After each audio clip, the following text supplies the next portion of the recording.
খবরটি নিবেদন করছে জীবন সুরক্ষা হাসপাতাল, গোবিন্দপুর সিগন্যাল মোড়, শান্তিপুর, নদিয়া। এই মুহূর্তে সবচেয়ে বড় খবর, বজ্রপাতে মৃত্যু হলো দুজনের। ভর সন্ধ্যায় মর্মান্তিক ঘটনা নদিয়ার শান্তিপুরে। বজ্রপাতে মৃত্যু হলো দুজনের। শান্তিপুর সূত্রাগার অঞ্চলের খুদেকালীতলার পেছনে মুচিপাড়া লেনের বাসিন্দা কাশীনাথ দাস ও বাবাই ঘোষ নামে দুই ব্যক্তির মৃত্যু হলো আজ। গুরুতর আহত হয়ে চিকিৎসাধীন আরও একজন। স্থানীয় সূত্রে জানা গেছে, যখন বজ্র সহ দুর্যোগ শুরু হয় সেই সময় স্থানীয় একটি বারোয়ারি ঘরে বাবাই, কাশীনাথ সহ আরও দু একজন আশ্রয় নেয়। সেখানে আচমকা বজ্রপাত হয়। সেখান থেকে তাদের উদ্ধার করে শান্তিপুর স্টেট জেনারেল হাসপাতালে নিয়ে এলে ডাক্তারবাবুরা দুজনকে মৃত বলে ঘোষণা করেন। ভর সন্ধ্যায় মর্মান্তিক এই ঘটনায় শোকের ছায়া নেমে এসেছে ওই এলাকা সহ গোটা শান্তিপুরে। নদিয়া থেকে প্রভাত নন্দী রিপোর্ট। মানে বাড়ালি ঘরে বসছিল, হঠাৎ বাজ পড়লো,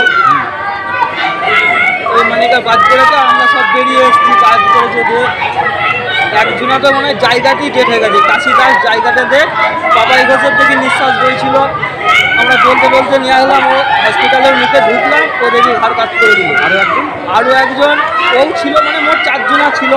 একজনার পোঁয়া পুড়ে গেছে, ও বাড়ি লোক ধরেছে, আর একজন হালকা আহত হয়েছিল, ও এখন বর্তমানে ভালো আছে। কোথায়? উত্তর দাসপাড়া বাড়ালি ঘরে।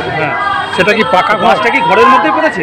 বাসটা উপরে বটগাছ আছে, তার উপরে ধরে নাও একটা ঢালাই আছে, আর চারিদিকে ফাঁকা আছে, ওই জায়গাতেই পড়েছে। সেই জায়গাটা পরিস্থিতি কি এখন?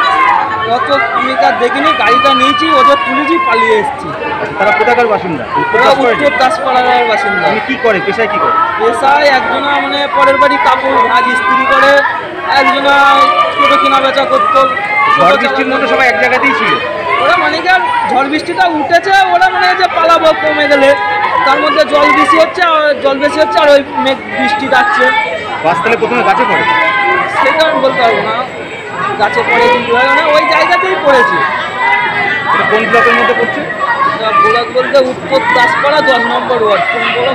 যারা মারা গেছে তাদের নামটা মারা গেছে বাবাই ঘোষ, কাশী দাস, আর হচ্ছে পাগলা সাধুকা আহত।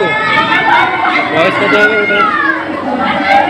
বয়স কত হবে? একজনের 28-30, আর একজনের 40-45, আর একজনের আহত, ওরই 40-45 বছর বয়স।